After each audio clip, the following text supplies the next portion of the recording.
আজকের এই যুবকদের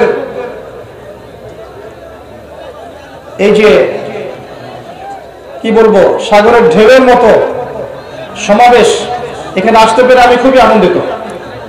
আল্লাহ পাকের কাছে দোয়া করছি, আল্লাহ পাক শ্রোতাদেরকে, মাহফিল কমিটি যারা মাহফিল অ্যারেঞ্জ করেছেন, শ্রম দিয়েছেন, মেধা দিয়েছেন, অর্থ খরচ করেছেন, পরিশ্রম করেছেন, যাবতীয় মানে ফি সাবিলিল্লাহ যাবতীয় পরিশ্রম করেছেন, আল্লাহ পাক এই প্রত্যেকটা মানুষের নেক হায়াত এবং হালাল রিজিককে প্রশস্ত করুন, আমিন। এখন আমি বক্তব্যের মূল অংশে যাচ্ছি, আল্লাহর ওয়াস্তে কেউ কথা বলবেন না। আমরা এখন এমন একটা বিশ্বে আছি, এমন একটা পরিবেশে বাস করছি, যেই পরিবেশের চতুর্দিকে এখন ফিতনা আর ফিতনা। একটু বোঝেন, আপনি ধর্মের দিকে তাকান, দেখেন মুসলিমদের তাওহীদের মধ্যে এখন শিরক ঢুকে গেছে, ঢুকে নাই? মুসলিমরা তাওহীদের মধ্যে শিরক করছে না? অনেক মুসলিম করছে। আপনি মুসলিমদের সুন্নতের দিকে তাকান, দেখবেন এখানে অনেক বেদাত ঢুকে গেছে, ঢুকে নাই? মুসলিমদের রিজিকের দিকে তাকান, দেখবেন হালালের জায়গায় অনেক হারাম চলে আসছে, আসে নাই? মুসলিম পরিবারগুলোর দিকে তাকিয়ে দেখেন, পরিবারের কাঠামোগুলো দিন দিন ভেঙে যাচ্ছে না? হৃদ্যতা, ভালোবাসা কমে যাচ্ছে না? পরিবারের মধ্যে শিরক, পরিবারের মধ্যে বেদাত, পরিবারে হারাম রিজিক, হারাম আকীদা, পরিবারের সন্তানরা মানুষ হচ্ছে পশ্চিমা সংস্কৃতিতে, পরিবারের মেয়েরা বেশিরভাগের কথা বলছি ইল্লা মাশাআল্লাহ পর্দার ধার ধারছে না। পরিবারের যুবকরা জানে না তাদের জীবনের উদ্দেশ্য কি। পরিবারের কর্তা উপার্জনের সময় খেয়াল করছে না হালাল না হারাম। পরিবারের উদ্দেশ্য দুনিয়া, দুনিয়া এবং দুনিয়া। পরিবারের কাঠামোগুলো ভেঙে যাচ্ছে না? অপসংস্কৃতি ঢুকছে, পরিবারে ডিভোর্স বাড়ছে, বিবাহ বিচ্ছেদ বাড়ছে, পরিবারের মধ্যে জিনা বাড়ছে, পরকীয়া বাড়ছে, এই সমস্যাগুলো হচ্ছে না? আপনি ইকোনমির দিকে তাকান, অর্থনীতির দিকে তাকান, ইসলামিক ইকোনমিক সিস্টেমের জায়গায় সুদ এখন অক্টোপাসের মতো খেয়ে ফেলছে না? উপর থেকে নিয়ে নিচ পর্যন্ত সুদ ভিত্তিক সিস্টেম নয় কি? নবী সাল্লাল্লাহু আলাইহি ওয়াসাল্লাম 4 শ্রেণীর মানুষকে অভিশাপ করেননি? যে সুদ খায়, যে সুদ দেয়, যে সাক্ষী থাকে এবং যে লিখে রাখে। আল্লাহ পাক কি বলেননি কোরআনে? ইত্তাকুল্লাহ, আল্লাহকে ভয় করো, ওয়া যারু মা বাকিয়া মিনার রিবা, সুদের অবশিষ্ট অংশ ছেড়ে দাও, ওয়া ইন লাম তাফআলু, তোমরা যদি না ছাড়ো, ফাযারু বিহারবিন মিনাল্লাহি ওয়া রাসূলিহি, তাহলে আল্লাহ এবং তার রাসূলের সাথে যুদ্ধের ঘোষণা শুনে রাখো। আল্লাহ কোরআনে বলেছেন রিবা বা সুদ হচ্ছে আল্লাহ এবং তার রাসূলের সাথে যুদ্ধ করার মতো পাপ। উচিত ছিল আল্লাহ এবং তার রাসূলের পক্ষে যুদ্ধ করা। রিবার মধ্য দিয়ে আমরা আল্লাহ এবং তার রাসূলের বিপক্ষে যুদ্ধ করছি। মুসলিম ইকোনমিক সিস্টেমের মধ্যে এগুলো ঢুকে যায়নি? এগুলোকে ফিতনা নয়? নবীজি কি বলেননি 1 দিরহাম সুদ খেলে 36টা মেয়ের সাথে জিনা করা হয়? সহিহ বুখারীর মধ্যে আছে। নবী করিম সাল্লাল্লাহু আলাইহি ওয়াসাল্লাম কি বলেননি যে সুদের 73টা পাপের শাখা আছে, কোন বর্ণনা 70টা শাখা আছে, তার সর্বনিম্ন শাখা হলো নিজের মায়ের সাথে জিনা করা। এই বিষয়গুলো কি মুসলিমদের মধ্যে ঢুকে যায়নি? তাহলে ধর্মের মধ্যে শিরক দেখেন, তাওহীদের মধ্যে শিরক, সুন্নতের মধ্যে বেদাত, হালালের মধ্যে হারাম, বস্তুবাদিতা, দুনিয়ামুখী, পরকাল ভুলে যাওয়া একটা জাতি, বেপরদামি, বেহায়াপনা, মাদক, ক্যাসিনো, জুয়া, পর্নোগ্রাফি, হারাম রিলেশনশিপ, ফ্রি মিক্সিং, এই যে ফেমিনিস্ট রেভলিউশন, এগুলো কি মুসলিম সমাজে চলছে না? চতুর্দিক থেকে আপনি ফিতনার মধ্যে আছেন না? প্রথমে বুঝতে হবে যে আপনি আমি মুসলিমরা এখন কোন অবস্থার মধ্যে আছে। এইগুলো আমাদের ভিতরের কথা, ভিতরে আরো কথা আছে। আমরা মুসলিম একটা জাতি না? আমরা মিল্লাতে আবিকুম ইব্রাহিম, তাই না? ওয়া সাম্মাকুমুল মুসলিমিন, তাই না? আমরা এক মুসলিম জাতি, ইউনাইটেড মুসলিম কমিউনিটি। তো ইউনাইটেড মুসলিম কমিউনিটির মধ্যে এখন হাজারটা দল হয়ে গেছে না? প্রত্যেকটা দল বলছে আমি সঠিক, আমি সহি, আমি জান্নাতে যাব, তোমার লিস্ট লাগলে আমার কাছ থেকে নাও। ব্যাপারটা এমন না? সবাই নিজেকে হক পন্থী দাবি করছে। কুল্লু হিজবিন বিমা লাদাইহিম ফারিহুন। আল্লাহ পাক বলেছেন ওয়ালা তাকুনু মিনাল মুশরিকিন, মুশরিকদের অন্তর্ভুক্ত হয়ো না। আল্লাযীনা ফাররাকু দীনাহুম ওয়া কানু শিয়া কুল্লু হিজবিন বিমা লাদাইহিম ফারিহুন, তোমরা মুশরিকদের অন্তর্ভুক্ত হয়ো না যারা আল্লাহর দ্বীনটাকে কেটে টুকরা টুকরা করে ফেলে দিয়েছে। এই কাজটা আমরা করিনি। মুসলিমদের মধ্যে হাজারটা দল নাই এবং প্রত্যেকের সাথে প্রত্যেকের কি ভালো সম্পর্ক? অনেক সময় দেখা যায় দাকুরাও সম্পর্ক। দলের মধ্যে বিভক্তি, ধর্মীয় দলে বিভক্তি, একালে মারা কালেমের গীবত, তহমত, সমালোচনা, এগুলোতে ব্যস্ত আছি না আমরা? উম্মার বড় বড় ইস্যুগুলো বাদ দিয়ে আমরা ছোটখাটো ইস্যুগুলোকে নিয়ে ব্যস্ত আছি না? কে কোথায় হাত বাঁধবেন, পাইপা লাগাবেন কিনা, আমিন জোরে না আসতে, ঠিক আছে, জিলাপি খাবেন না খুরমা খাবেন, এইসব বিষয়গুলো নিয়ে ব্যস্ত আছি না? বড় বড় ইস্যুর দিকে আমরা আসছি, তখন বুঝবেন যে কি নিয়ে আমরা ব্যস্ত আছি। ধর্মের মধ্যে ফিতনা, অভ্যন্তরীণ ফিতনা, আমাদের ধর্মীয় বিভক্তি, পরিবারের ফিতনা, সমাজে দেখবেন ফিতনা, সমাজের সামাজিক কাঠামোগুলো ভেঙে যাচ্ছে না? প্রতিবেশীর কেউ খোঁজ না এখন? দেখবেন বাসায় মেহমান আসলে পর্যন্ত মানুষ বিরক্ত হচ্ছে, মানুষ বস্তুবাদী হয়ে গেছে, আল্লাহ এবং তার রাসূলের মানদণ্ডে নিজেকে বিচার করার মনোভাব ছেড়ে দিয়েছে। ইল্লা মাশাআল্লাহ, অবশ্যই প্রত্যেক যুগে যুগে আল্লাহর অনুগত কিছু বান্দা থাকবে, তারা তাদের কথা আলাদা।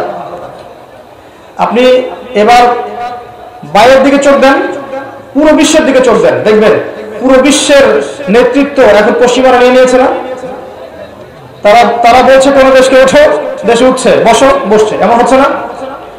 প্রত্যেকটা ডিপার্টমেন্টকে দেখেন, বিশ্বের মিডিয়া, বিশ্বের প্রযুক্তি, বিশ্বের সমরাস্ত্র, বিশ্বের আপনার অর্থনৈতিক সিস্টেম, পুরো ওয়ার্ল্ডের ব্যাংকিং সিস্টেম, পুরো ওয়ার্ল্ডের পলিটিক্যাল সিস্টেম, পুরো ওয়ার্ল্ডের এডুকেশনাল সিস্টেম, কালচারাল সিস্টেম, এই প্রত্যেকটা সিস্টেম কি এখন তারা দখল করে নিয়েছে না? এগুলো কি আমরা নিয়ন্ত্রণ করি না, বরং আমরা ফলো করি, কাট পেস্ট, ওখানে যা হয় এখানেও তাই হয়। মিলাই দেখাচ্ছি, সারা বিশ্বে একটা গ্লোবাল শিরক চলছে। এই শিরকের উৎপত্তি দেখবেন ওই পশ্চিমা সম্প্রদায়। সারা বিশ্বে দেখবেন গ্লোবাল জিনা চলছে, পর্নোগ্রাফি, উৎপত্তি দেখবেন ওই পশ্চিমা সম্প্রদায়। সারা বিশ্বের গ্লোবাল দেখবেন সুদভিত্তিক ব্যাংকিং সিস্টেম চলছে, একদম ওয়ার্ল্ড ব্যাংক থেকে নিয়ে নিচু লেভেল এনজিও পর্যন্ত সব দেখবেন ওইখান থেকে শুরু হচ্ছে। পুরো বিশ্বে দেখবেন ফ্যামিনিস্ট রেভলিউশন, নারী পুরুষ এক জিনিস, আলাদা কিছু না। সমাজে পুরুষের পোশাক পরে ঘুরবে, আপনি বলতে পারবেন না কিছু। এই যে ফ্যামিলিস্ট রেভলিউশন, এটা ওইখান থেকে আসছে না? এটা কোন দেশ থেকে আসছে? ওদিক থেকে আসছে না? পুরো ওয়ার্ল্ডের এডুকেশন সিস্টেম যেটা আছে, জ্ঞানতাত্ত্বিক সিস্টেম, এখানে দেখবেন জ্ঞানের মানদণ্ড পরিবর্তন করে দিয়েছে। যুক্তি, বিজ্ঞান, দর্শন, পরীক্ষা নিরীক্ষা, পর্যবেক্ষণের মাধ্যমে যা লাভ করা যাবে তাই জ্ঞান, ওদের সংজ্ঞা। কিন্তু আপনি আপনার যে গায়েবের পিলার, আল্লাহ, মালায়েকা, আসমানি কিতাব, নবী রাসূলগণ, কবর আযাব, পরকাল, মিজান, পুলসিরাত, জান্নাত, জাহান্নাম, স্বপ্ন, রূহ, এগুলো কি আপনি ল্যাবে প্রমাণ করতে পারবেন? এগুলোকে ল্যাবের জরিপে প্রমাণ করতে পারবেন? তাহলে ওদের তত্ত্ব মতে, ওদের এপিস্টেমোলজি মতে এগুলোর কোনো অস্তিত্ব নাই। এটা চলছে সারা ওয়ার্ল্ডে এবং এভাবেই এডুকেশন সিস্টেম এগিয়ে যাচ্ছে। এর বাইরে ইসলামিক সিস্টেম আছে আলাদা, স্বতন্ত্র। তো এগুলো চলছে না সারা ওয়ার্ল্ডে। পুরো ওয়ার্ল্ডের ফিতনাটা দেখেন, এবং পুরো ওয়ার্ল্ডের অস্ত্রশস্ত্র, পারমাণবিক নিউক্লিয়ার ওয়েপন্স, আপনার মনিটারি সিস্টেম, পলিটিক্যাল সিস্টেমগুলো, অ্যাসোসিয়েশন সংগঠনগুলো তারা দখল করে নিয়েছে না? এই যে বিগত 100 বছর থেকে মুসলিমদের কোনো স্বতন্ত্র খিলাফা নেই, দেখবেন দুই একটা রাষ্ট্র আছে যেখানে হয়তো আপনি দেখবেন ইসলামিক কিছু লস আছে, বেশিরভাগই নাই। বেশিরভাগের মধ্যেই সেকুলারিজম আছে, কমিউনিজম আছে, ন্যাশনালিজম আছে, ডেমোক্রেসি আছে, এগুলো বেশিরভাগ রাষ্ট্রে আছে। দুই একটার মধ্যে দেখবেন হয়তো ইসলামিক কিছু লস আছে। এই 100 বছরে দেখবেন ওরা যে এত উন্নতি করে ফেললো, ওরা যে উন্নতি বলতে বোঝাচ্ছি, ওরা যে এত চালকের আসলে চলে গেল, আর আমরা মুসলিমরা যে এই যে চালিত আসলে চলে আসলাম, এই 100 বছর ধরে আমরা কি করেছি আসলে? আমরা বড় বড় বিষয়গুলোকে বাদ দিয়ে ছোটখাটো বিষয়গুলোকে নিয়ে বেশি ব্যস্ত ছিলাম। আমি একটু মজা করে বলি যে আমরা হালুয়া, রুটি এবং সেমাই, খোরমা, জিলাপিতে ব্যস্ত ছিলাম। আমরা ব্যস্ত ছিলাম একে অপরের গীবতে, একে অপরের তহমদে, কাকে হিংসা করা যাবে, কাকে বিতর্কিত করা যাবে, কাকে বাধা দেওয়া যাবে, ইন্টারনাল কলিউশনের মধ্যে আমরা ব্যস্ত ছিলাম। এই ফাঁকে রুলিং স্টেট ছিল একটা ব্রিটেন, সে অবসর নিল, তার জায়গায় চলে আসলো আমেরিকা, সে এখন অবসর নিচ্ছে, তার জায়গায় চলে আসছে এখন ইসরায়েল, সে সারা ওয়ার্ল্ডকে এখন রুল করছে। এবং সারা বিশ্বের দিকে তাকিয়ে দেখবেন বেশিরভাগ মুসলিম কান্ট্রিতে মুসলিম মা, মুসলিম বোন, মুসলিম বাচ্চাদেরকে পাখির মতো গুলি করে হত্যা করা হচ্ছে। আমরা মেজর ইস্যুগুলোকে বাদ দিয়ে মাইনর ইস্যুগুলোকে নিয়ে এত বেশি ব্যস্ত ছিলাম। যেমন দেখেন আজকের এই মাহফিলের মেজর ইস্যু হচ্ছে লেকচার, আর কোথায় বসবো, কোথায় দাঁড়াবো, এই বিষয়গুলো মাইনর। আমরা মাইনর ইস্যুগুলোকে নিয়ে বেশি ব্যস্ত থাকি, মেজর ইস্যুগুলোকে নিয়ে ব্যস্ত থাকি না। এখন কি করবেন? এই বিষয়টা কি চলতেই থাকবে? সুসংবাদ হচ্ছে যে না, এমন অবস্থা চিরকাল থাকবে না। বলেন আলহামদুলিল্লাহ। কিভাবে থাকবে না? আল্লাহ পাকের একটা সুন্নাহ আছে। আমি যতটুকু কোরআনের ছাত্র হিসেবে দেখেছি, আল্লাহ পাকের একটা সুন্নাহ আছে। সুন্নাহ হচ্ছে যে আল্লাহ রাব্বুল আলামিন নির্দিষ্ট একটা সময় দেন প্রত্যেকটা যুগের জন্য, প্রত্যেকটা কওমের জন্য, সম্প্রদায়ের জন্য। ফাইদা জাআ আজালুহুম, যখন তাদের সময় শেষ হয়ে যায়, লা ইস্তাখিরুনা সাআতা ওয়া লা ইস্তাকদিমুন, আল্লাহ পাক এক মুহূর্ত বাড়ান না, এক মুহূর্ত কমান না। তাই এই পুরো বিশ্বে যা চলছে, বিশ্বে অর্থনীতিতে, সমাজনীতিতে, পরিবারে, ধর্মের মধ্যে ফাসাদে, এগুলো চিরকাল থাকবে না ইনশাআল্লাহ। আল্লাহ পাক কি করবেন? আল্লাহ পাক আমাদেরকে সুযোগ দিয়েছেন, মুসলিমদেরকে একটা সুযোগ দিয়েছেন। আপনার কাছে একটা বয়স আছে 40, 50, 60, 70, 80, 100 হাইয়েস্ট। এর মধ্যে গোল্ডেন টাইম হচ্ছে আপনার 20 থেকে 50।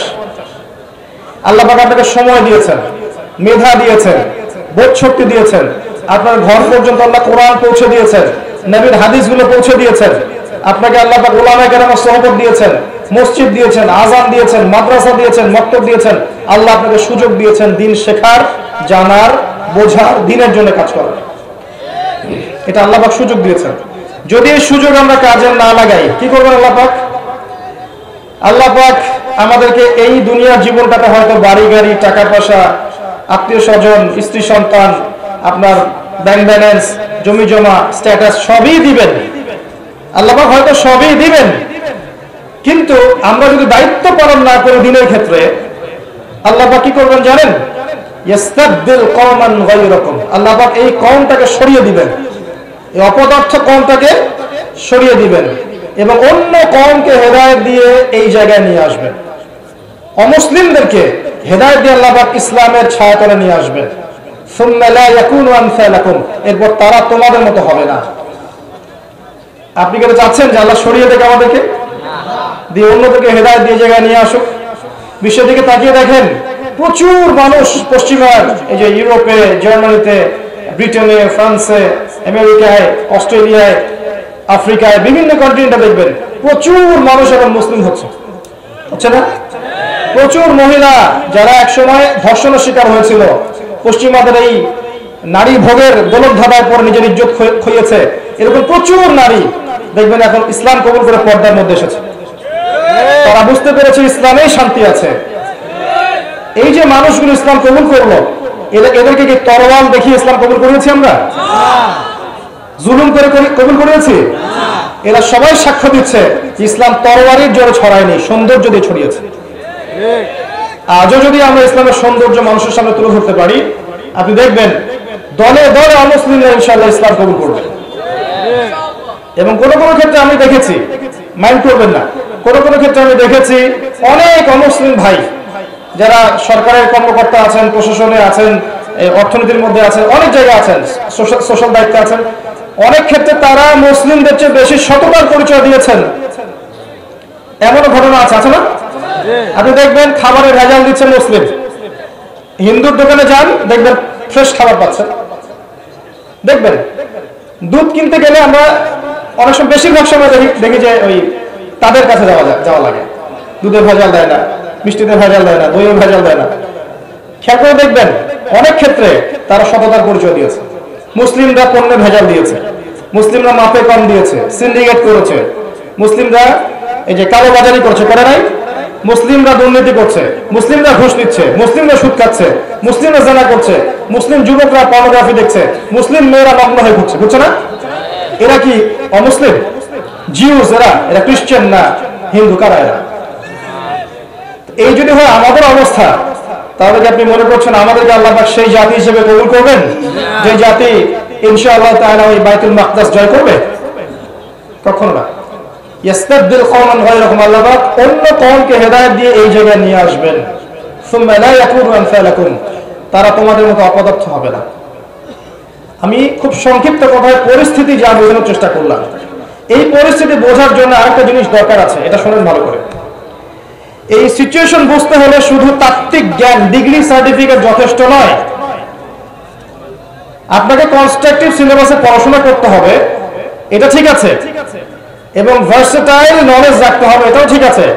আরো একটা জিনিস দরকার আছে, সেটা হচ্ছে আল্লাহর নূর, আল্লাহর পক্ষ থেকে নূর বা আলো, যেটা আপনার কলমের মধ্যে আল্লাহ পাক নাজিল করবেন। যার কাছে নূর আছে আল্লাহ পাকের, সে বুঝতে পারবে আসলেই বিশ্বে কি চলছে। যার কাছে নূর নাই, সেই ফিতনাময় পরিবেশে বসে থেকে মনে করবে ও জান্নাতে আছে। আমার কথা বোঝা যায়? এই ফিতনাময় পরিবেশে বসে কিছু মানুষ তৃপ্তির ঢেকুর তুলছে, মনে করছে আমরা একদম বিজয়ী জাতি, মাশাআল্লাহ। অথচ বাস্তবতা এমন যে আমাদের অবস্থা আজকে এমন একটা অবস্থায় গিয়ে দাঁড়িয়েছে যে বিশ্বের পরাশক্তিগুলো আমাদেরকে খুব একটা মূল্যায়ন করছে না। অথচ মুসলিম দেশের সংখ্যা প্রচুর, মুসলিম জনসংখ্যা প্রচুর, মুসলিমদের খনিজ সম্পদ প্রচুর, অর্থনৈতিক সম্পদ প্রচুর, জনবল প্রচুর, সামরিক বাহিনীর সদস্য সংখ্যা প্রচুর, অস্ত্রশস্ত্র মাশাআল্লাহ প্রচুর। তারপরেও ওরা আমাদেরকে গুরুত্ব দিচ্ছে না। কারণ কি? কারণ কুলুবুহুম শাত্তা, কুলুবুনা শাত্তা, আমাদের হৃদয়গুলো এখন বিক্ষিপ্ত, আমাদের মনগুলো বিক্ষিপ্ত, আমরা বিভক্ত, আমরা একের কষ্টে অন্যের পাশে দাঁড়াতে চাই না। ওই ইরাকে কাউকে বোম মেরে হত্যা করলে ওই দেখা যায় ইরান থেকে একজন বলবে ওটা তো ইরাকের ঘটনা, ইরানের সাথে কি সম্পর্ক? দেখবেন ওই যে মিয়ানমারে কোনো ঘটনা ঘটলে দেখবেন যে সুদান থেকে একজন বলছে ওটা তো মিয়ানমারের ঘটনা, আমাদের সাথে কি সম্পর্ক? প্যালেস্টাইনে বাচ্চাদেরকে বোম মেরে হত্যা করলে এদিক থেকে পাকিস্তান থেকে বলবে ওটা তো প্যালেস্টাইনের ইস্যু, আমার কি সম্পর্ক সাথে? এখন আমরা এই অবস্থায় আছি যে এক ভাইয়ের উপরে আক্রমণ আসলে আর এক ভাই মিষ্টি বিতরণ করে। কথা বুঝতে পারছেন? একজনের উপরে যদি কোনো পরীক্ষা আসে বা মিষ্টি বিতরণ করছে, এ আপনার ভাই না যে মিষ্টি বিতরণ করছে, এর মতো শয়তানের চালা। এ যদি এর মতো শত শত শয়তানের পূজারী যদি উম্মাহ থেকে ঝরেও যায়, আল্লাহর দ্বীনের যাররা পরিমাণ ক্ষতি হবে না ইনশাআল্লাহ। আর ওই যে যাদের উপর দেখবেন অত্যাচার, জুলুম, নির্যাতন আসছে, সবর করছে, দিনের জন্য কিছু করার চেষ্টা করছে, আল্লাহ পাক এই মানুষগুলোকে ইনশাআল্লাহ দেখবেন কাল পরকালে জান্নাতুল ফিরদাউস দান করেছে। দুনিয়ার জীবনটা কিচ্ছু না ভাই, ওয়াল আখিরাতু খায়রুন ওয়া আবকা, পরকাল চিরস্থায়ী। এখানে একটু কম খান না, একটু কম ঘুমান, একটু কম টাকা পয়সা পেয়েছেন, কম ব্যাংক ব্যালেন্স আছে, কিন্তু আপনি আল্লাহর তাওহীদে আছেন, সুন্নতে আছেন, হালাল খাচ্ছেন, দেখবেন ইনশাআল্লাহ ধনীদের চেয়ে 500,000 বছর আগে আপনি হাসতে হাসতে জান্নাতে চলে গেছেন। উম্মার অবস্থা এখন এমন, আমরা বিক্ষিপ্ত। পড়াশোনার ক্ষেত্রে গিয়ে দেখবেন মুসলিম উম্মার প্রায় 80% মানুষ বিশুদ্ধ করে কোরআনটুকু পড়তে জানে না। কোরআন যারা বিশুদ্ধ করে পড়তে জানে বা হিফজ করেছে, তাদের মধ্যে বহু মানুষ দেখবেন কোরআনের অর্থটা বলতে পারছে না। ইয়াং জেনারেশন থেকে তাকাই দেখেন যে তারা জীবনে একটা বারও কোরআন এ টু জেড অর্থ সহ পড়েছে কিনা সন্দেহ আছে। হাদিসে যে কিতাবগুলো আছে এই কিতাবগুলো তারা ছুঁয়েও দেখেছে না কখনো, সন্দেহ আছে। ইসলামের ইতিহাসে যে বইগুলো পড়ে আছে ইসলামের ফাউন্ডেশনে, কখনো কিনে পড়েছে কিনা সন্দেহ আছে। ফিকহের বইগুলো পড়েছে কিনা সন্দেহ আছে। ইসলামের অর্থনীতি সম্পর্কে পড়াশোনা করে কিনা সন্দেহ আছে। উম্মার যুব সমাজের আজকের অবস্থা। কিন্তু পক্ষান্তর আপনি দেখবেন এরা ঠিকই মাশাআল্লাহ কোরআন দেখছে, নাউযুবিল্লাহ, এরা ঠিকই মাদক দ্রব্য সেবন করছে, এরা ঠিকই গার্লফ্রেন্ডকে সময় দিচ্ছে, হারাম অ্যাফেয়ার্স করছে, ফ্রি মিক্সিং করছে, ক্যাসিনোতে সময় কাটাচ্ছে, জুয়া খেলছে, পাবজি খেলছে, টিকটক করছে, সব করছে। তো এই যুব সমাজের হাতে আল্লাহ পাক ইসলামের বিজয়ের পতাকা দিবেন? সত্যি আপনার তাই মনে হয়? এরা কি ওই মুহাম্মদ বিন কাসিমের মতো, খালিদ বিন ওয়ালিদের মতো, এরা কি উমর ইবনে খাত্তাবের মতো, এরা কি যায়েদ ইবনে হারেসা, আব্দুল্লাহ বিন রাওয়াহা, জাফর বিন আবু তালিবের মতো? এরা কি আলী রাদিয়াল্লাহু আনহুর সেই শৌর্য বিজয় ধারণ করে? দিনের কল্যাণ চান না আপনারা? দিনের বিজয় হোক, দিন ভালো থাক, ইসলাম ভালো থাক, আল্লাহর জমিনে আল্লাহর দিনটা থাক। এবং এই দিনটা কি মানুষের শত্রু? দিন ইসলাম কি মানুষের শত্রু? দ্বীন ইসলামের একটা বিষয় আছে যেটা মানবতা বিরোধী? দ্বীন ইসলামের একটা বেসিক জিনিস আছে যেটা মানবতা বিরোধী? নামাজ, এই যে রোজা, এই যে কালিমা, এই যে হজ, যাকাত, এগুলো কি উগ্রতা? এগুলোর মধ্যে সন্ত্রাস ভাব আছে, জঙ্গি ভাব আছে? হ্যাঁ, একটা শব্দ নিয়ে সমস্যা সৃষ্টি করে জিহাদ, তাই না? যখন ক্যান্সার হয়, অস্ত্রোপচারের প্রয়োজন হয়, ইভেন মনে করেন এখন কোন পরাশক্তি, পশ্চিমা কোন পরাশক্তি, মনে করেন ব্রিটেন বা আমেরিকা বা অন্য যে কোনো কান্ট্রি, ওদের টেরিটরির মধ্যে ওরা যদি ফিল করে যে আমাদের সার্বভৌমত্বের মধ্যে আঘাত এসেছে, ওরা কি চুপ করে বসে থাকবে? ওরা প্রতিহত করবে না? এই প্রতিহত করার অধিকার মুসলিমদের নাই? যদি প্যালেস্টাইনের উপর এরকম হয়, প্যালেস্টাইনিদের অধিকার নাই এটা প্রতিহত করার? যখন সে করবে তাকে আপনি বলবেন সন্ত্রাসী, আমেরিকা করলে বলবেন আপনি মানবতা প্রেমী। এটা কি ধরনের ডাবল স্ট্যান্ডার্ড? এই বিষয়গুলোকে নিয়ে ইসলামকে মিডিয়ার মধ্য দিয়ে সারা বিশ্বে বিতর্কিত করা হয়েছে। ইসলাম কখনো এরকম জঙ্গিবাদ এবং সন্ত্রাসবাদের ধর্ম নয়। মুসলিম কখনো জঙ্গি সন্ত্রাস হতে পারে না। রাসূলুল্লাহ সাল্লাল্লাহু আলাইহি ওয়াসাল্লামের আদর্শ দেখে বহু অমুসলিম কাঁদতে কাঁদতে ইসলাম কবুল করেছিল। আমাদের নবী সাল্লাল্লাহু আলাইহি ওয়াসাল্লাম জীবনে একটা দিনও যুদ্ধের মাঝেও কোনো অমুসলিমকে হত্যা করেন নাই আমার জানা মতে। আমি ভুল হতে পারি, আমার জানা মতে একটা দিনও তিনি কোন মুসলিমকে গলা কেটে হত্যা করেছেন আমি কোন নজির পাইনি এই পর্যন্ত। যদি পেয়ে থাকেন আমাকে জানাবেন। আমরা সেই নবীর উম্মাহ, ইসলামের সৌন্দর্য দিয়ে, ইসলামের মাধুর্য দিয়ে, ইসলামের সততা দিয়ে ইসলাম যুগে যুগে সারা বিশ্বের বুকে রাজত্ব করে বেরিয়েছে। এই তো বিগত 100 বছর আগেও এই যে অটোমান এম্পায়ার ছিল, তখন পর্যন্ত সারা ওয়ার্ল্ডে দেখেন ইসলামের একটা শেল ছিল না? এখন সেটা নাই। মিসকিন অবস্থা আছে, না কোনো ঐক্য আছে, না কোনো আমির, না কোনো ইমারা, কিছুই নাই। এর মাঝখানে কিছু কিছু আল্লাহর বান্দা বিভিন্ন জায়গায় বিশ্বে চেষ্টা করে যাচ্ছে, এতটুকুই। বিক্ষিপ্ত হবে, তবে এই অবস্থা চিরকাল থাকবে না ইনশাআল্লাহ। কি হবে সামনে আল্লাহ ভালো জানেন। আল্লাহু আ'লামু বিস-সাওয়াব। সামনে মুসলিমদের উপরে নির্যাতন, নিপীড়ন বলেন, সংকুচিত হওয়া বলেন, এটা বাড়তে পারে, বাড়ার সম্ভাবনা আছে।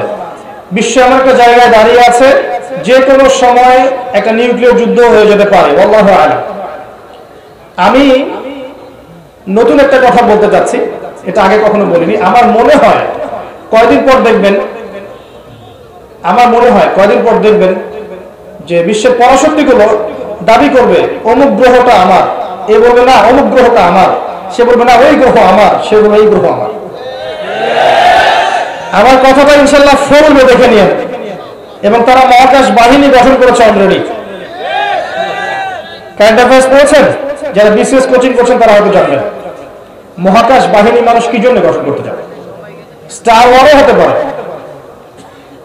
বিশ্বের সামনে হয়তোবা মহামারীর যে ক্রাইসিস আল্লাহ ভালো জানেন বাড়তে পারে।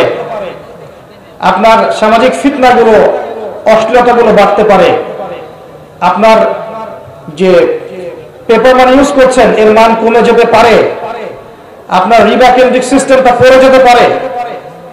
পেট্রো ডলার পড়ে যেতে পারে।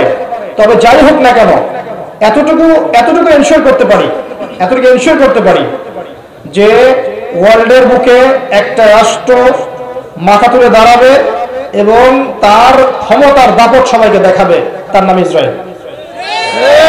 এটা হবে আমাদের কারণে, আমাদের এই ঘুমন্ত জাতির কারণে। আরবের কলিজার উপর বসে, আরব রাষ্ট্রগুলোর কলিজার উপর বসে সে বিগত 70 বছরে সারা বিশ্বের অর্থনীতি, রাজনীতি, ফাইন্যান্স, ব্যাংকিং সিস্টেম, টেকনোলজি, প্রযুক্তি সব নিয়ন্ত্রণ করে নিয়েছে। তখন আমরা কি করছিলাম ভাই?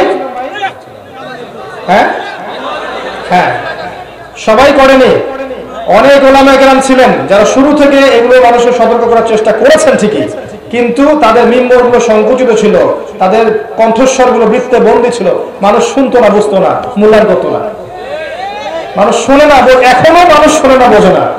এখন পর্যন্ত মানুষ বোঝে না, শোনে না কি হচ্ছে সামনে। ওই এখনো পড়ে আছে, কি ইস্যু তুলে দেন, সারাদিন ইস্যু নিয়ে ফেসবুকে বসে থাকবে। আর কোনো ইস্যুই নাই, একটা ইস্যু তুলে দেন, সারাটা দিন হয়ে বসে থাকবে। মানে এটাই বড় জিহাদ ওর কাছে। কিবোর্ড নিয়ে মুজাহিদ। আল্লাহ সমালোচকদেরকে হেদায়েত দান করুন, দিনের জন্য ভাই কিছু করেন। আপনার প্রতিভা থাকলে আপনি বলেন, লিখার প্রতিভা থাকলে লিখেন, একটা মসজিদ করা থাকলে মসজিদ করেন, একটা মাদ্রাসা করেন, এতিমদের দায়িত্ব নেন, বিধবার দায়িত্ব নেন, নারীদের জন্য কোনো প্রজেক্ট করেন, মা বোনদের পর্দায় আনার ব্যবস্থা করেন, ইসলামিক কোন এনজিও করেন, ইসলামিক ইকোনমিক সিস্টেম লঞ্চ করেন, কৃষিভিত্তিক প্রজেক্ট করেন, কিছু একটা করেন যেটাতে আপনার দিনের উপকার হবে। ওইভাবে বসে সারাদিন ফেসবুকে গুতাগুতি করলে দিনের জীবনে কোনো উপকার হয় না। ফেসবুকে বসে সারাদিন যদি সমালোচনা করতে থাকেন দিনের কোনো উপকার হয় না। আরতে মাঠে নেমে কনস্ট্রাকটিভলি কাজ করে দেখান, একদিন চেয়ারে বসে একটা বক্তব্য দিয়ে দেখান কত বিশুদ্ধ বক্তব্য দিতে পারেন।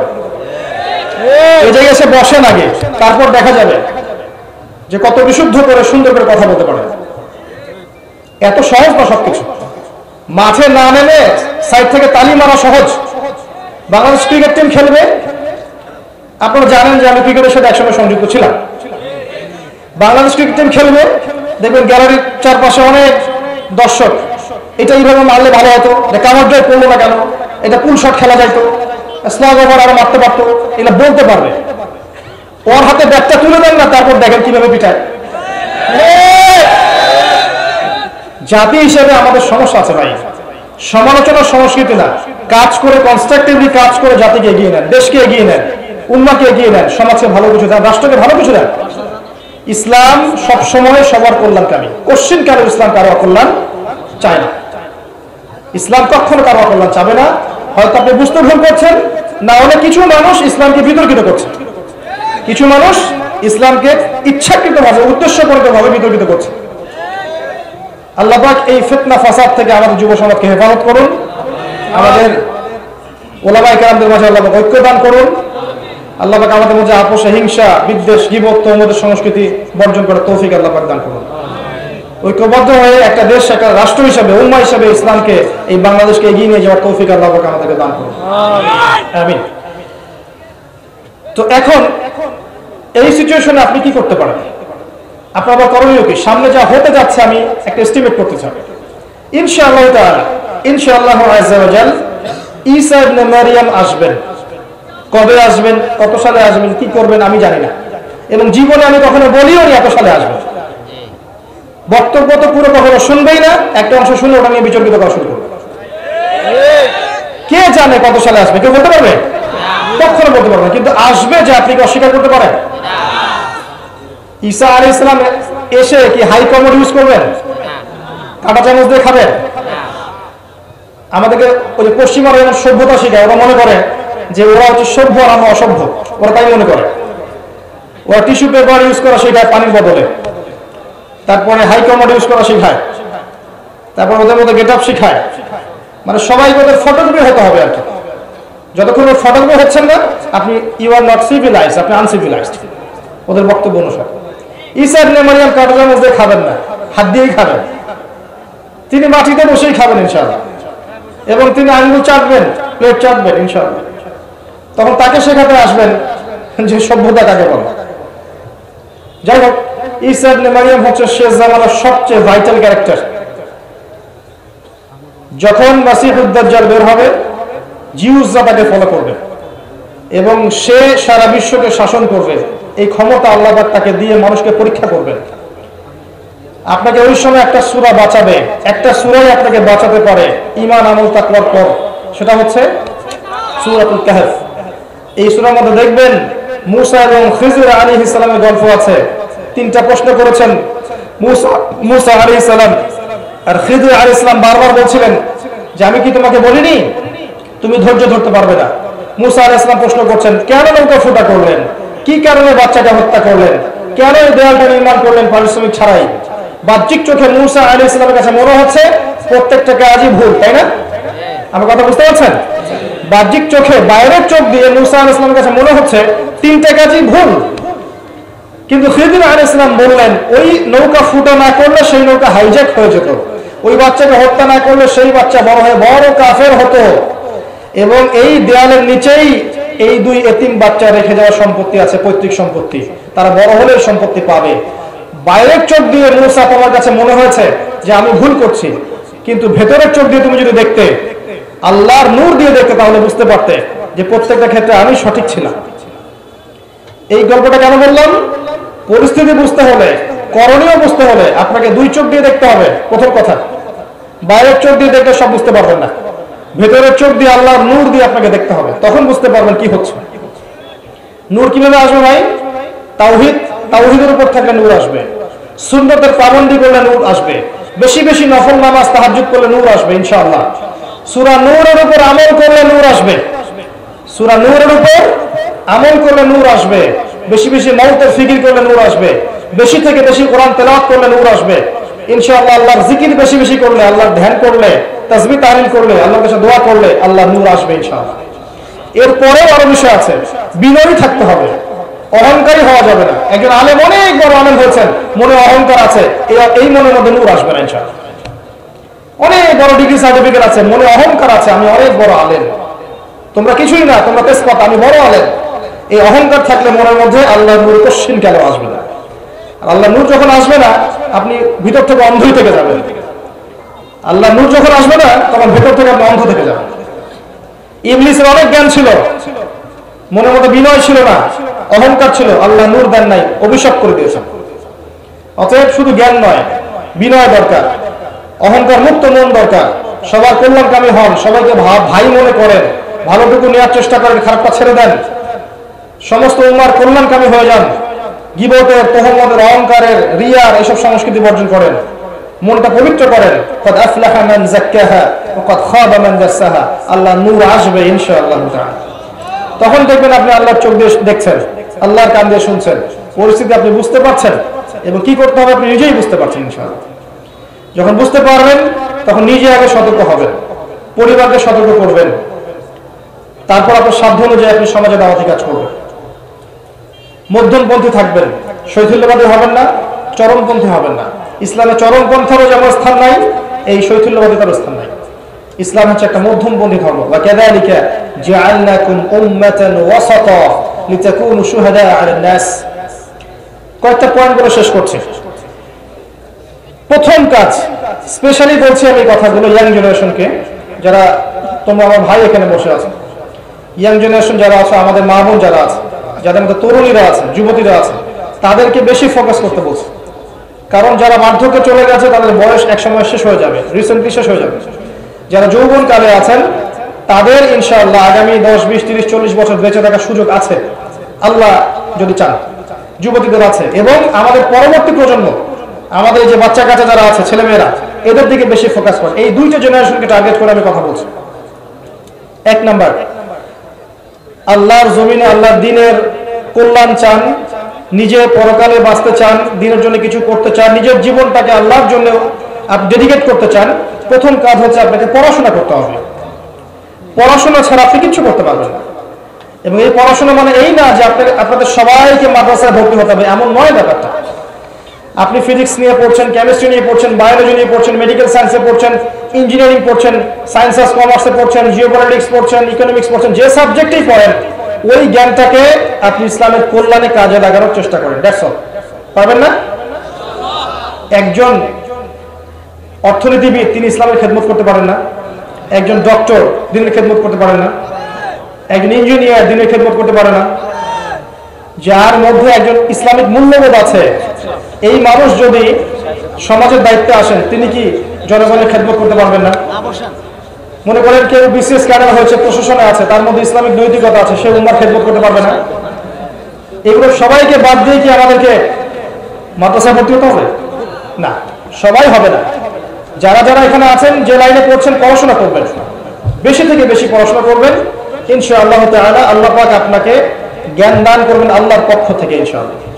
এই পড়াশোনার পাশাপাশি কি করবেন? এই পড়াশোনার পাশাপাশি আপনাকে ইসলামিক কিছু সাবজেক্ট পড়তে হবে। অনেকদিন বলেছি, আমি আবারও বলছি, কারণ আল্লাহ পাক সূরা আর রহমানের মধ্যে 31 বার বলেছেন ফাবিআইয়ি আলা'i রাব্বিকুমা তুকাযযিবান। কেন বলেছেন বারবার? কারণ বিষয়টা গুরুত্বপূর্ণ ছিল। আপনাকে কোরআন পড়তে হবে। এক নাম্বার, কোরআন পড়া জানেন কারা কারা? হাত তোলেন দেখি। মাশাআল্লাহ। অর্থ জানেন কারা কারা? হাত তোলেন দেখি। ইন্না লিল্লাহি ওয়া ইন্না ইলাইহি রাজিউন। এই হচ্ছে বাস্তবতা। এই বাস্তবতা যখন দূর হবে, সবার হাত যখন উঠবে, তখনই আল কোরআনের আলো ঘরে ঘরে জ্বলবে ইনশাআল্লাহ। তার আগে নয়, তার আগে নয়। কোরআনের অর্থটা বুঝতে হবে, আরবি ভাষা শিখতে হবে। ওই যে বলেছিলাম একটা লেকচারে, আপনাদের মা বোনরা হিন্দি বোঝে না? বোঝে? হিন্দিতে থোড়ি বহুত বাতচিত করতে পারে? পারে। কিভাবে শিখেছে? মিডিয়া দিয়ে, সিরিয়াল দিয়ে, মুভিজ দিয়ে, সং দিয়ে শিখেছে না? আপনি অ্যারাবিকের উপর সময় দেন, অ্যারাবিক শোনেন, অ্যারাবিক লেখেন, দেখেন, দেখবেন ইনশাআল্লাহ 2 বছরের মধ্যে আপনি আরবি শিখে ফেলছেন ইনশাআল্লাহ। আরবি শেখেন, কোরআন অনুবাদ করেন, যে তাফসীরটা আপনার কাছে ভালো মনে হয় সেটা পড়েন। ইবনে কাসির হোক, জালালাইন হোক, মারিফুল কোরআন হোক, যেটা আপনার কাছে বেস্ট মনে হয় সেটা পড়েন। একাধিক তাফসীর পড়েন। এরপর কি করবেন? হাদিসের বইগুলো পড়েন। ছোট ছোট বইগুলো থেকে বড় বইয়ের দিকে যান। ছোট বই যেমন আপনার এই যে ফয়জুল কালাম, মিশকাতুল মাসালিক, বুলুগুল মারাম, মিনাজুল আহকাম। পরে আপনি একটু উঁচু লেভেলে যান, তিরমিজি, নাসাই, আবু দাউদ যান। পরে গিয়ে বুখারী মুসলিমে যান। এক লাফ দিয়ে বুখারী মুসলিমে যাওয়ার চেষ্টা করবেন না। যদি করেন তাহলে কি হবে জানেন? তাহলে সর্বস্ব মুফতি হয়ে যাবেন। অল্প জ্ঞান নিয়ে দেখবেন তখন ওলামায়ে কেরামদের সাথে আপনার তর্ক হচ্ছে, এবং ছোট ছোট বিষয়গুলোকে কেন্দ্র করে মসজিদগুলো ভাগ হয়ে যাচ্ছে। এই কাজ করতে যায় না। এটা আমার মতে একটা সহি ভুল পথ। এটা আমার মতে একটা সহি ভুল পথ। আগে বুখারী মুসলিমে হাত দেন না, আগে ছোট ছোট বইগুলো পড়তে পড়তে পড়তে উপর দিকে যান। এবং যেগুলো বুঝবেন না, হাদিসের অনেক কিছু বোঝা যায় না, আমিও বুঝি না। অনেক হাদিস আছে যেগুলো আমরা আসলে এখন বুঝতে শিখিনি। এমনকি কোরআনের এমন অনেক আয়াত আছে যেগুলো আমরা এখনো পরিপূর্ণভাবে বুঝতে শিখিনি। কারণ কিছু আয়াত আছে মুহকামাত, কিছু হচ্ছে মুতাশাবিহাত। অনেক আয়াত কিছুটা অস্পষ্ট, সেগুলো ওলামায়ে কেরামের কাছে গিয়ে ব্যাখ্যা নিতে বুঝতে হয়। এই হচ্ছে বিষয়। কওমি মাদ্রাসায় যান, কওমি মাদ্রাসায় যে খেদমতটা হয়, এখানে যে আরবিটা শেখানো হয়, যে গ্রামারের বইগুলো পড়ানো হয়, ফিকহের বইগুলো পড়ানো হয়, এটা আমার মতে বাংলাদেশের মধ্যে বেস্ট, আমার মত। আবার ওইটা নিয়ে বিতর্ক করা শুরু করে দিয়ে যে উনি কওমিকে প্রমোট করেছেন, আলিয়াকে ধ্বংস করেছেন। ইউটিউবের থেকে মুশকিল, একটা কথা বললে পাশে একটা লাইন লাগিয়ে দেয়, যেটা আসলে বলি নাই। শোনেন, এই কাজ করলে হয়তো আপনি আমাকে বিতর্কিত করতে পারবেন ঠিকই। আমি যদি দাওয়াতি কাজ ছেড়ে দেই, উম্মার একটু ক্ষতি হবে, কোনো লাভ হবে না। আমার কোনো পরোয়া নেই আল্লাহ পাকের, আমার কেন কারো কোনো পরোয়া নেই আল্লাহ পাকের। কেউ যদি আল্লাহ দিনের এই দায়িত্ব মশাল হাতে নাও নেয়, আল্লাহ পাক নতুন মানুষ তৈরি করে নিয়ে আসবেন ইনশাআল্লাহ। কিন্তু আলেম ওলামারা যখন মাইনাস হয়ে যাবে একজন একজন করে, উম্মার কিন্তু খুব লাভ হয় না, ক্ষতি হবে। এই যে বাংলাদেশের জমিনে এই বছরে মাহফিলে ওলামায়ে কেরামের সংখ্যা আগের চেয়ে বেশি না কম? এতে কি উম্মার লাভ হচ্ছে না ক্ষতি হচ্ছে? কোন কোন ক্ষেত্রে এর জন্য মিডিয়াও দায়ী আছে, আপনি কি জানেন? আপনি কোন আলেম সম্পর্কে জানতে চান, ইউটিউবে সার্চ দেন, দেখবেন তার বিপক্ষে অনেকগুলো ভিডিও চলে আসে। একটা এক্সাম্পল, একটা ছেলে মনে করেন দিনে একটা মাসআলা জানবে, ইউটিউবে গিয়ে সার্চ দিল, গুগলে সার্চ দিল, সেই মাসআলা আসবে এবং দেখবেন ওই মাসআলা সম্পর্কে ডানে বামে নেগেটিভ পজিটিভ অনেক কথা তার সামনে আসবে। এই আলেমকে যা বলেছেন ওই আলেম, তাকে আবার যা বললেন অমুক আলেম, এগুলো অনেক ভিডিওর সামনে আসবে। তখন ওর মধ্যে একটা ধারণা সৃষ্টি হবে যে ভাই আগেই ভালো ছিল, মাসআলা জানার আমার দরকার নাই, থাকে। যারা সেকুলার মাইন্ডেড, যারা একটু কালচার, ইউনিভার্সিটিতে পড়া মানুষ, দেখবেন তারা কিন্তু এই বিষয়গুলোকে খুব ধরে, এবং তারা যতটুকু আসতে চায় ইসলামের দিকে, অনেক সময় আমাদের আচরণের কারণে পিছিয়ে পড়ে। স্মার্ট হন, ইসলামকে যুগোপযোগীভাবে ডিল করতে শেখেন, ইউটিউবিং করেন, আল্লাহর ওয়াস্তে তাকওয়ার সাথে করেন। নিজের মতাদর্শ প্রতিষ্ঠা করার জন্য, নিজের মতকে প্রাধান্য দেওয়ার জন্য, কাউকে বিতর্কিত করার জন্য, কারো ক্যারেক্টার হ্যারেস করার জন্য, কারো ক্যারিয়ার ধ্বংস করার জন্য এই কাজগুলো করতে যাবেন না। আলটিমেটলি উম্মার ক্ষতি হয়ে যাবে। আর আপনার দ্বারা যদি উম্মার ক্ষতি হয়, আল্লাহ পাক কোশ্চেন কেন আপনাকে ছেড়ে দিবেন না, কখনো ছাড়বেন না আল্লাহ পাক। আল্লাহ পাক কিচ্ছু ভুলে যান না, মনে রাখবেন। আল্লাহ পাক সব মনে রেখেছেন, from day 1 to the last day. আল্লাহ পাক প্রতিটা সেকেন্ডের ঘটনা আল্লাহর কাছে আছে, এই রেকর্ড আপনাকে দেখানো হবে। আল্লাহ পাক বোঝার তৌফিক দান করুন। তো পড়াশোনা করেন, হাদিসের মধ্যে সহজ বই থেকে নিয়ে কঠিন বইয়ে যান। আমি শেষ করে দিচ্ছি ইনশাআল্লাহ। এরপরে কি পড়বেন? এরপরে ইসলামের ইতিহাস পড়েন, ইসলাম ফাউন্ডেশনে যান, প্রচুর বই আছে, এগুলো কেনেন, পড়েন। প্রত্যেকের বাসায় একটা করে পার্সোনাল লাইব্রেরি করুন, পারবেন না? প্রত্যেকের বাসায় একটা করে পার্সোনাল লাইব্রেরি করবেন, রাজি আছেন? হাত উঁচু করেন, কারা কারা করবেন? আগামী রমজান আসার আগেই প্রত্যেকের বাসায় একটা করে পার্সোনাল লাইব্রেরি চাই। মাসে মিনিমাম 5,000 টাকার বই কিনবেন, পারবেন না? পারবেন রে ভাই। 5,000 টাকা আপনার গার্লফ্রেন্ডের পিছনে যায় মাসে, আমি জানি। পারবেন না? আর যাদের একাধিক গার্লফ্রেন্ড আছে ওদের তো অবস্থা খারাপ, তাই না ভাই? এগুলো কি আমাদের সংস্কৃতি? হালাল ভাবে বিয়ে করে নেন, বিয়ের পরে যত খুশি প্রেম করেন, মহব্বত করে, আল্লাহ বাধা দিবেন না ইনশাআল্লাহ। বিয়ের আগে এগুলো করতে চান না, আল্লাহর গজব চলে আসবে, আল্লাহর গজব চলে আসবে, নাউযুবিল্লাহ। তো যেটা বলছিলাম যে বই কেনেন, বই কেনার অভ্যাস করেন, টাকা খরচ করেন, আল্লাহ পাক টাকা দিবে ইনশাআল্লাহ। আর কি পড়বেন? সিরাত পড়েন, নবী সাল্লাল্লাহু আলাইহি ওয়াসাল্লামের জীবনী পড়েন, নবী সাল্লাল্লাহু আলাইহি ওয়াসাল্লামের জীবনী পড়েন। আর রাহিকুল মাখতুম, উসওয়াতুল হাসানা, নবী মুস্তাফা, গোলাম মুস্তাফা, দ্য প্রফেট, অনেকগুলো বই আছে না? আচ্ছা, সিরাতের বইগুলো পড়েন ভাই। সিরাত নিয়ে আসলে প্রত্যেকটা ঘটনার পিছনে একটা কল্যাণ থাকে, আপনি জানেন। আমি এটা ফিল করি, এটা আমার ফিলোসফি, যে প্রত্যেকটা অকল্যাণ বা ঘটনার পিছনে আল্লাহ একটা কল্যাণ বের করে নিয়ে আসে। কুল্লু শার ইউজাদু ফিহিল খায়র, প্রত্যেকটা অকল্যাণের পিছনে একটা করে কল্যাণ থাকে। এই যে নবী সাল্লাল্লাহু আলাইহি ওয়াসাল্লামের জীবনী কোন একটা লেকচার হয়তো আলোচনা করেছিলাম ওয়ান্স আপন আ টাইম, আমার ঠিক মনে পড়ছে না কোন লেকচার। সেখানকার 3টা লাইন একজন কাট করে পুরো ইউটিউব আর ফেসবুক ভর্তি করে দিয়েছে। কখনোই এই অংশটুকু তোমরা দিও, যেটা আমি বলছি এখন।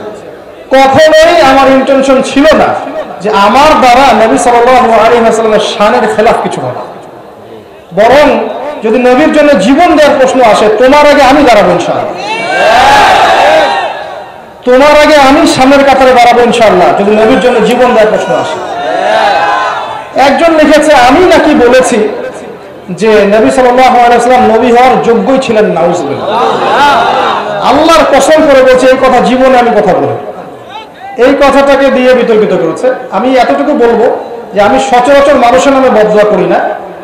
যে কাজ্জাব এই কাজটা করেছে, আল্লাহ পাক যেন তার এই মিথ্যা প্রতিদান তাকে দান করে। 2 নম্বর যে লাইনটা দিচ্ছিল, যে আমি বলেছিলাম তিনি ভয় পেয়ে গিয়েছিলেন, এরকম বলেছিলাম।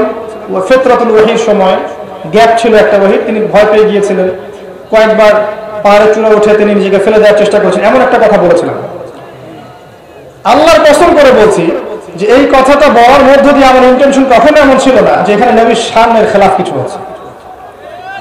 এবং এই কথাটা বলার জন্য আমি প্রকাশ্যে স্ট্যাটাস দিয়ে সবার কাছে ক্ষমাও চেয়েছি।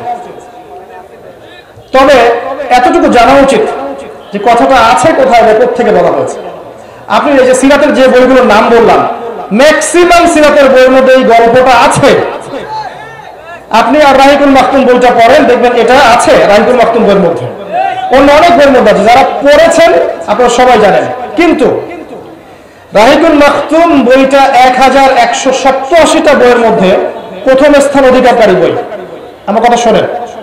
আর রাহিকুল মাখতুম বইটা রাবাতে আলেম ইসলামিয়া কম্পিটিশনে 1187টা পাণ্ডুলিপির মধ্যে ফার্স্ট প্রাইজ পাওয়া বই আল্লামা সফিউর রহমান মুবারকপুরী রাহিমাহুল্লাহ। এই বইয়ের মধ্যে এই ঘটনাটা আছে, এবং এই ঘটনাটা সহিহ বুখারীর মধ্যে একটা রিওয়ায়াতে এসেছে, যদিও বা রিওয়ায়াতের সনদে দুর্বলতা আছে। এখানে এটা সরাসরি নবীর কথা নয়, আয়েশা রাদিয়াল্লাহু আনহার কথা নয়, যেটা আমার জানা ছিল না। যেটা আমার জানা ছিল না সেটার জন্য আমি অবশ্যই অ্যাপোলজাইজ করতেই পারি, যে এই জ্ঞানটা আমার তখন ছিল না। আমি রাহিকুল মাখতুম বইয়ের হাওয়ালা দিয়ে কথাটা বলেছিলাম। এখন কথা হচ্ছে, রাহিকুল মাখতুম বইয়ের মধ্যে কিন্তু হাদিসের কোনো তাহকিক নেই।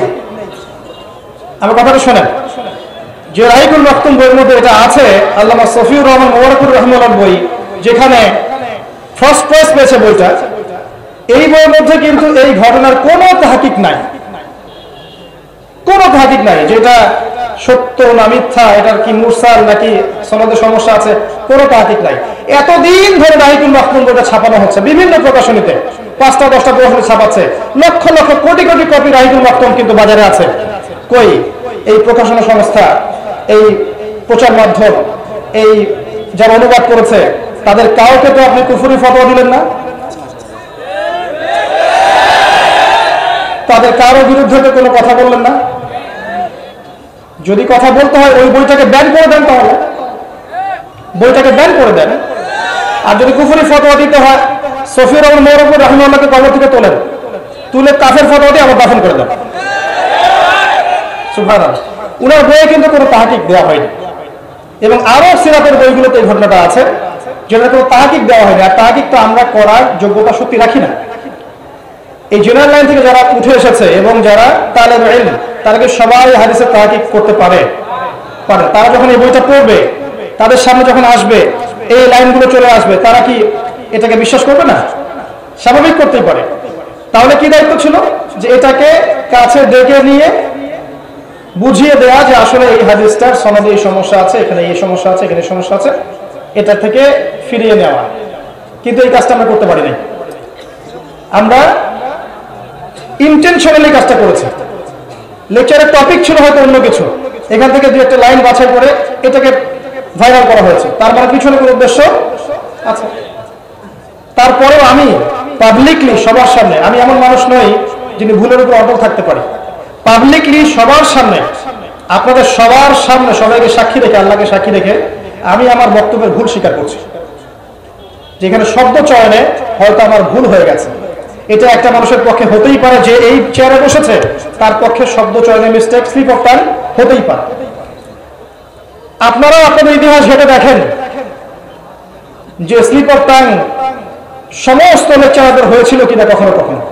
ওগুলোকে যদি মার্ক করে করে জনসম্মুখে আমি মানুষকে হ্যাসেল করার চেষ্টা করি, তাহলে উম্মার উপকারে যাতে ক্ষতি হয়ে যাবে। যখন নবীর উম্মত কবরে সেজদা দেয়, মাজারে সেজদা দেয়, যখন ইয়া করে, বেদাতের উপর আমলগুলো করে, হারাম খায়, নবীর উম্মত যখন মায়ের খায়, তখন নবীর শানের খেলাফ কিছু হয় না? এগুলো এগেনস্টে কথা বলা যায় না? আমরা বিনয়ের সাথে অনুরোধ করব যে মানুষ মাত্র ভুল হতে পারে, একটা বিষয়কে নিয়ে, ইস্যুকে নিয়ে এত বেশি মাতামাতি করবেন না যে এই বিষয়গুলোকে নিয়ে কথা বলতে বলতে বলতে বলতে আমাদের সত্যিকার শত্রু যারা, এরা আরো 10টা দিন 20টা দিন এগিয়ে যায়। যতটা সময় আমরা এগুলোতে নষ্ট করি, ওই সময়গুলোতে ইসরায়েল আরো 10টা মিসাইল বানিয়ে ফেলে। মৌলিক বিষয় থেকে কাজ করব। আল্লাহর বান্দা হিসেবে আমি আমার ভুল স্বীকার করেছি এবং এখনো করছি, যে হয়তো ওই জায়গায় ওই শব্দটা আমার বলা ঠিক হয়নি, আমার মুখ থেকে স্লিপ অফ টাং হয়ে গেছে, কিন্তু আমি কোন উৎস থেকে বলেছি এটাও বলে দিলাম। এই বইয়ের মধ্যে, এই সব বইয়ের মধ্যে এটা আছে, কোনো তাহকিক ছাড়াই। তাহলে ওই বইয়ের প্রকাশনা সংস্থা, ওদের যারা পড়ছে, যারা ছাপাচ্ছে, এদের সবাইকে কি আপনি কুফরি ফতোয়া দিবেন না? যদি না দেওয়ার সাহস রাখেন, তাহলে বুঝবে তার পক্ষপাতিত্বমূলক আচরণ করেছেন। আল্লাহ পাক আমাদেরকে হেদায়েত দান করুন, ঐক্যবদ্ধ হওয়ার তৌফিক দান করুন। এবং আমি যারা ভুল ধরিয়ে দিয়েছেন তাদের জন্য আমি আমার মন থেকে দোয়া করছি। যদি তারা পিতার মতো, ভাইয়ের মতো আমাদের ভুল ধরিয়ে দিয়ে থাকেন, ইনশাআল্লাহ তারা ভবিষ্যতে আমার পক্ষ থেকে যে কোনো ভুল হলে আমি ইমিডিয়েটলি শুধরে নেব ইনশাআল্লাহ। কারণ আমি উম্মাহকে ভালোবাসি, আল্লাহকে ভালোবাসি, তার রাসূলকে ভালোবাসি, তার দ্বীনকে ভালোবাসি। বিশ্বাস করেন, দেখে নিন ইনশাআল্লাহ, যদি কোনো সুযোগ আসে নবীর শানে জীবন দেওয়ার, আপনার চেয়ে আগে আমি দাঁড়াবো ইনশাআল্লাহ। পড়াশোনা করেন প্রিয় ভাই, 1 নম্বর কাজ। আর আমার সাথে আরো কিছু মানুষও দাঁড়াবে ইনশাআল্লাহ, যারা সত্যিকার অর্থেই নবীকে ভালোবাসে। 2 নম্বর, যারা অনুযায়ী আমল করেন। কোন কোন সাবজেক্ট পড়তে বলেছি? কোরআন, হাদিস, ফিকহ, সিরাত, ইতিহাস, ইসলামিক অর্থনীতি, জিওপলিটিক্স, এবং জেনারেল লাইনে যারা পড়ছেন এটা পড়বেন। এরপর জানা অনুযায়ী আমল করবেন, পারবেন না? যতটুকু জানেন এই অনুযায়ী আমল করবেন। এই যে চেয়ারে বসে কথা বলছি, সবচাইতে ডেঞ্জারাস জায়গায় বসে আছি আমি যা বলছি যদি আমি আমল না করতে পারি, কালকে দেখবেন জাহান্নামে আমি চলে গেছি, নাউযুবিল্লাহ। জাহান্নামে উদ্বোধন করা হবে এমন কিছু মানুষদেরকে দিয়ে যার মধ্যে আলেমও আছে।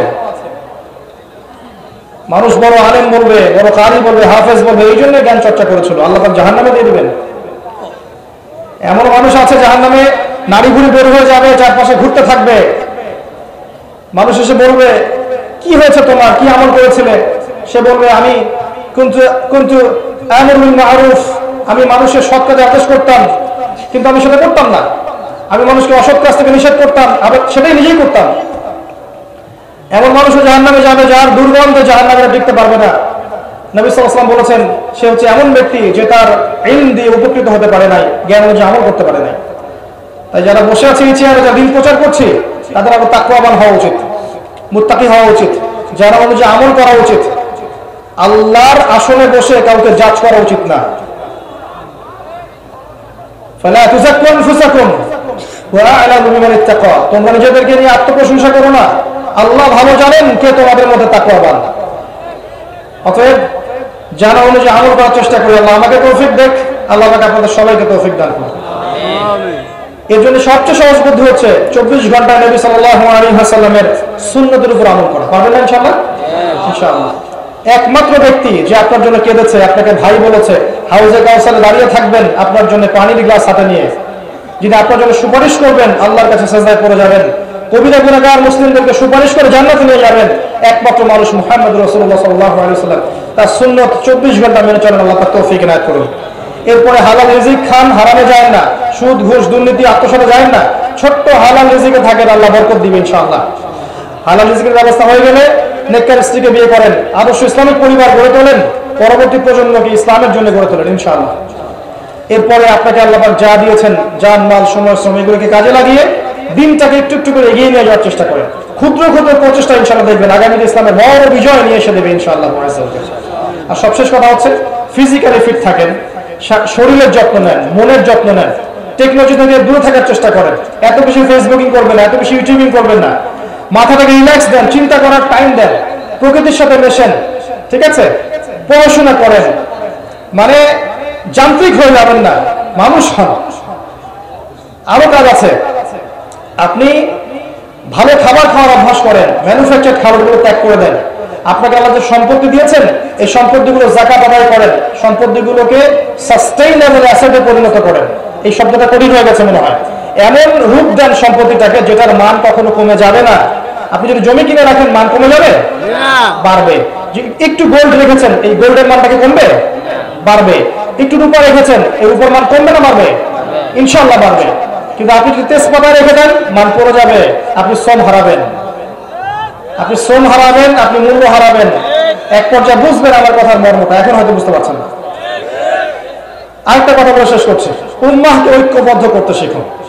সমালোচনা সংস্কৃতি নয়, গীবত তুহমত এগুলো থেকে বেরিয়ে আসেন, একে অন্যের পিছনে লাগা বন্ধ করেন, আল্লাহর ওয়াস্তে সবাই ভাই ভাই হয়ে যান, সবার ভালোটাকে গ্রহণ করে নেন, খারাপটা ছেড়ে দেন। ইনশাআল্লাহ দেখবেন ইসলামের সৌন্দর্য দিয়ে, ঐক্য দিয়ে আমরা অমুসলিমদের মন জয় করতে পারবো ইনশাআল্লাহ।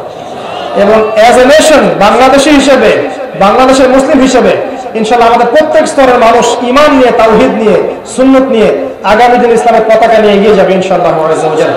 আল্লাহর জমিনে আল্লাহর দ্বীন আবারও কায়েম হবে ইনশাআল্লাহ। এই ফিতনাগুলো দূর হবে ইনশাআল্লাহ।